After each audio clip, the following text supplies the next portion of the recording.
நடிகை வைஷ்ணவி சுந்தர் அவங்களுடைய ஹஸ்பண்ட் பற்றியும் அண்ட் இன்னொரு நடிகை பற்றியும் பல பேரும் பல விதங்களில் பேசினதுனால கடுப்பாகி ஒரு எமோஷ்னல் வீடியோ ஒன்று ஷேர் பண்ணியிருந்தாங்க. ஸோ அதுக்கான காரணம் என்னதான் நடந்தது, இது எல்லாத்தையும் தான் தொடர்ந்து இந்த வீடியோவில் பார்க்க போகிறோம். அதுக்கு முன்னாடி நம்ம சேனலை சப்ஸ்கிரைப் பண்ணாதவங்க மறக்காமல் சப்ஸ்கிரைப் பண்ணிவிட்டு பக்கத்தில் இருக்க பெல் ஐக்கானையும் மறக்காமல் ப்ரெஸ் பண்ணிவிடுங்க. வைஷ்ணவி சுந்தருக்கும் வெற்றி வசந்த் இவங்க ரெண்டு பேருக்கும் சமீபத்தில் தான் திருமணம் நடந்தது. ரொம்ப ரொம்ப கோலாகலமாக நடந்தது. இவங்களுடைய இந்த காதல் வெளியே தெரிய வரும்போதே நிறைய பேர் என்னடா தங்கச்சியை போய் லவ் பண்ணுறாரு அப்படிலாம் சொல்லியிருந்தாங்க. அதாவது சீரியலில் இவங்க அவருக்கு தங்கச்சி கேரக்டர் பண்ணியிருப்பாங்க. அதை பார்த்துட்டு தான் எப்படி இது ஒர்க் அவுட் ஆச்சு, இது போலலாம் சில விமர்சனங்கள் வந்தாலும் அது ப்ரொஃபஷனல், அது ஒரு ஆக்டிங் மட்டும்தான். அதை தாண்டி பர்சனல் அப்படின்ற ஒரு விஷயம் எல்லாருக்குள்ளேயும் இருக்குது. அதையும் இதையும் ரசிகர்கள் எப்பவுமே ஒரு குழப்பவாதியாக தான் வச்சுருக்காங்க. ஸோ அதனால் வந்த பிரச்சனை தாங்க இப்பவும் நடந்திருக்கு.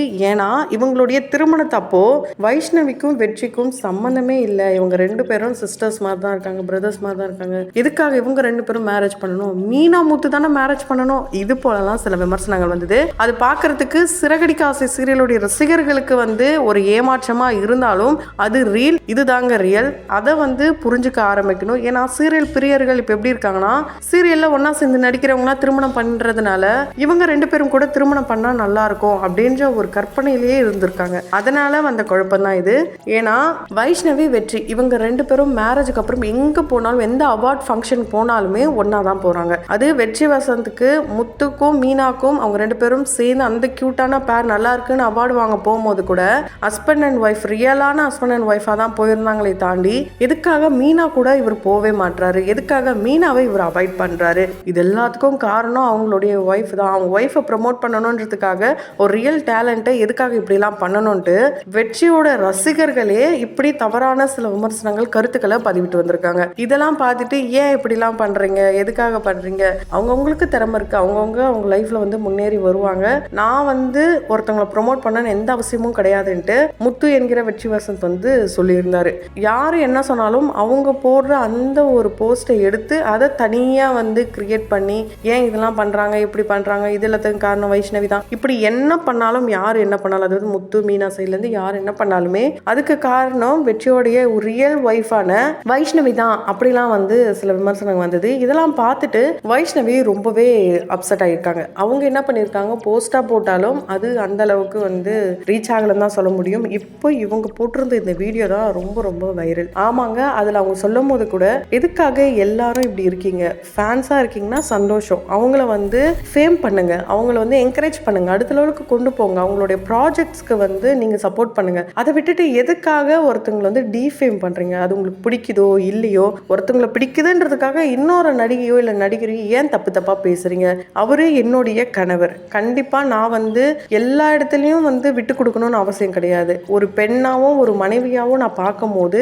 எனக்கு ஒரு விஷயம் பிடிக்கலன்னா அதை நான் தான் கேட்க முடியும், அதை நான் தான் அந்த இடத்துல இருக்கேன், அதனால தான் நான் அப்படி பிஹேவ் பண்றேன். அப்படி இருக்கும்போது எல்லாத்துக்கும் நானுன்னு எப்படி எல்லாரும் சொல்லுவீங்க? ஸோ இந்த மாதிரி டைரக்டா தான் ஒருத்தவங்களை போயிட்டு திட்டுறதோ அடிக்கிறதோ அதெல்லாம் அபியூஸோ புல்லிங் அந்த மாதிரிலாம் கிடையாது. நீங்க பேசுற ஒவ்வொரு வார்த்தையும் போடுற ஒவ்வொரு கமெண்ட்ஸ் மூலமா கூட நீங்க புள்ளி பண்ணலாம், இது போலலாம் அவங்க சொல்லியிருந்தாங்க. ஸோ இதுவும் ஒரு வகையான ஹராஸ்மெண்ட், அபியூஸ் தான். அதை யாரும் பண்ணாதீங்க. எதுக்காக என்ன தப்பா பேசுறீங்க, என்ன என்னுடைய ஹஸ்பண்டோடைய காசுல சாப்பிட்றேன்னு ஏன் சொல்றீங்க, நான் சாப்பிட்டா உங்களுக்கு என்ன, நான் என்னுடைய ஹஸ்பண்ட் காசுல தானே சாப்பிட்றேன், நானும் ஒரு நடிகை தான், நான் மேரேஜ்க்காக இப்போ பிரேக் எடுத்திருக்கேன், எனக்கும் சீரியல்ஸ்லாம் வந்துட்டு தான் இருக்கு, நான் முன்னாடியும் சீரியல்ஸ்லாம் பண்ணிட்டு தான் இருந்தேன், இதுக்கு என் கணவர் வெற்றி தான் காரணம் கிடையாது, அவர் தான் என்னை மேலே தூக்கி விடுறாரு, இது போலலாம் சொல்றீங்களே, ஏன் அப்படி சொல்றீங்க, அந்த மாதிரிலாம் யாரும் எதுவும் சொல்லாதீங்க. எனக்குன்னு திறமை இருக்கு, நான் அந்த திறமையை காட்டிட்டு தான் இருக்கேன், இப்போ எனக்கு பிரேக் தேவைப்படுது, அதனால நான் பிரேக் எடுத்தேன். அதை விட்டுட்டு சீரியல்ல ஒன்னா நடிக்கிறாங்கன்றதுக்காக ரியல்லையும் அப்படி இருக்கணும்னு எந்த அவசியம் கிடையாதுல்ல.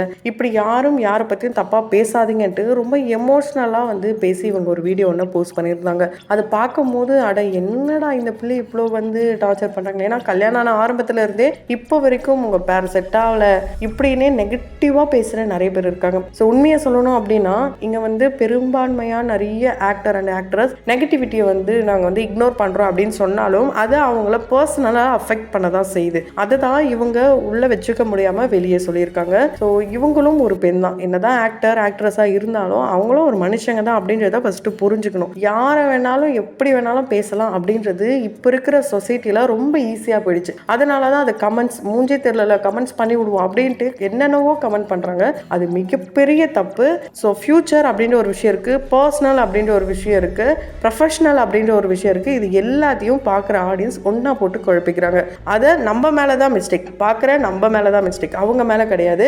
அவர் அவங்க ஒய்ஃப் கூட போயிட்டு அவார்டு வாங்கணும்னு நினச்சிருக்காரு, அதனால தான் அவர் பண்ணியிருக்காரு. அதே மாதிரி மீனா சைட்லேருந்து என்ன மாதிரியான விஷயங்களும் வந்து சொல்லப்படலை. ஆனால் அவங்களுடைய ரசிகர்கள் என்ன சொல்கிறாங்கன்னா, நீங்கள் தேவையில்லாமல் அவங்கள போட்டு இழுக்கிறீங்களே, அவங்களெல்லாம் ஏன் இழுக்கிறீங்க, உங்களுக்கு பிடிச்சிருந்தா நீங்கள் ரசிங்க, அதை விட்டுட்டு மீனாவை கூப்பிடாமலே அவங்க எப்படி வர முடியும், அதுவும் இல்லாமல் அவங்க மற்ற லாங்குவேஜ்லையும் நடிக்கிறாங்க, இது மட்டும் அவங்களுக்கு கிடையாது, மற்ற லாங்குவேஜஸ் இருக்குது அதுலேயும் ஷோ பண்ணுறாங்க. இங்கே எப்படி குக் வித் கோமாளி இருக்கோ அங்கேயும் அதே மாதிரியான ஷோஸ்லாம் இருக்குது, அதில் அவங்க கோமாளியாகவும் இருக்காங்க. ஸோ ரொம்பவே ஃபன்னான விஷயங்கள்லாம் இருக்குது. அண்ட் அங்கேயும் சீரியல்ஸும் பண்ணுறாங்க, எங்கேயும் பண்ணாங்க. இப்படியே சுற்றி சுற்றி அவங்களும் பிஸியாக இருக்கிறதுனால கூப்பிடாத அண்ட் டைம் கிடைக்காம ஒரு ஈவெண்ட்டுக்கு அவங்க வர்றதுக்கான வாய்ப்புகள் ரொம்ப ரொம்ப குறைவு.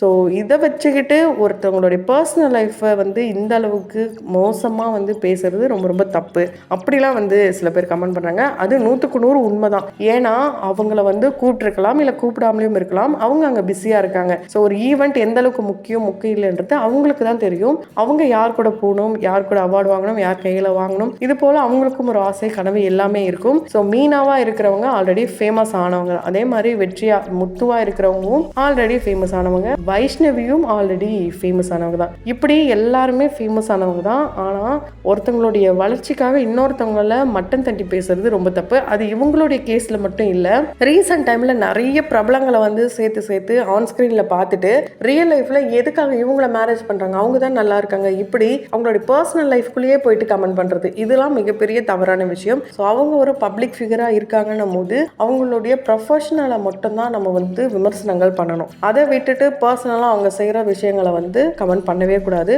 இதுலேயும் நிறைய பேர் வந்து சொல்லுவாங்க, அவங்க தான் பப்ளிக்காக எல்லாமே சொல்கிறாங்களே, அது அவங்களுடைய ரசிகர்களுக்காக சொல்கிற விஷயங்கள், அதை எடுத்துக்கிட்டு அதை ஒரு டிபேட் மாதிரி ஆக்கிட்டோ, இல்லை அதை வந்து ஒரு பெரிய ஒரு கதையாக்கிட்டோ, இது போலலாம் நிறைய பேர் பண்ணிட்டு இருக்காங்க. ஸோ இப்போ இருக்கிற காலகட்டத்தில் இந்த மாதிரியான விஷயங்கள் செய்கிறத தவிர்த்தோம்னா கண்டிப்பாக அடுத்தடுத்து நடிகர்களோ அடுத்த லெவல் போகிறதுக்கான வாய்ப்புகள் ரொம்ப ஈஸியாக இருக்கும். ஏன்னா ஒருத்தவங்களை ஃபேம் ஆக்குறது வந்து எந்த அளவுக்கு ஈஸியான விஷயமா இருக்கோ, அதே மாதிரி இந்த காலகட்டத்தில் டிஃபேம் பண்ணுறதும் ரொம்ப ரொம்ப ஈஸியாகிடுச்சு. அவங்க மேலே தவறான அலிகேஷன்லாம் வச்சுட்டு ஸோ அவங்கள ரொம்பவே வந்து கீழே இறக்கி விடுறது சமீப காலமாக அதெல்லாம் ரொம்ப நடக்குது. அவங்க காணாமல் கூட போயிடுறாங்க. அந்த மாதிரியான விஷயங்களை எதுக்கு நம்ம பண்ணணும்? ஸோ ஒருத்தவங்களை அடுத்த லெவலுக்கு கொண்டு போகிறதுக்கு என்ன மாதிரியான விஷயங்கள் பண்ணணும், அவங்களுக்கு எந்த அளவுக்கு சப்போர்ட் பண்ணணும், இது வந்து ஆக்டர்ஸ்க்கு மட்டும் கிடையாது, பர்சனலாகவும் அண்ட் உங்களை சுற்றி இருக்கிறவங்களுக்கும் இது சேரும். ஏன்னா அவங்கள வந்து நம்ம எப்படி ட்ரீட் பண்ணுறோமோ அந்த மாதிரி தான் அவங்க லைஃப்பில் வந்து நம்மளை ட்ரீட் பண்ணுவாங்க.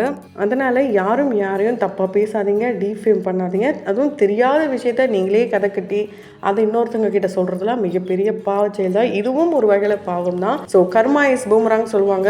அந்த கர்மா அப்படின்ற ஒரு விஷயம் எப்போ வேணாலும் நமக்கு ரிட்டர்ன் வரலாம். அதனால நம்ம விமர்சனங்கள் தானே பண்ணுறோம், இதில் என்ன ஆக போகுது அப்படின்ட்டு யாரும் ரொம்ப ஈஸியாக இதெல்லாம் பண்ணாதீங்க. தொடர்ந்து வீடியோஸில் பார்க்கணும்னு நினச்சிங்கன்னா உடனே சேனலை சப்ஸ்கிரைப் பண்ணிவிட்டு பக்கத்தில் இருக்க பெல் ஐக்கனையும் மறக்காம ப்ரெஸ் பண்ணிவிடுங்க.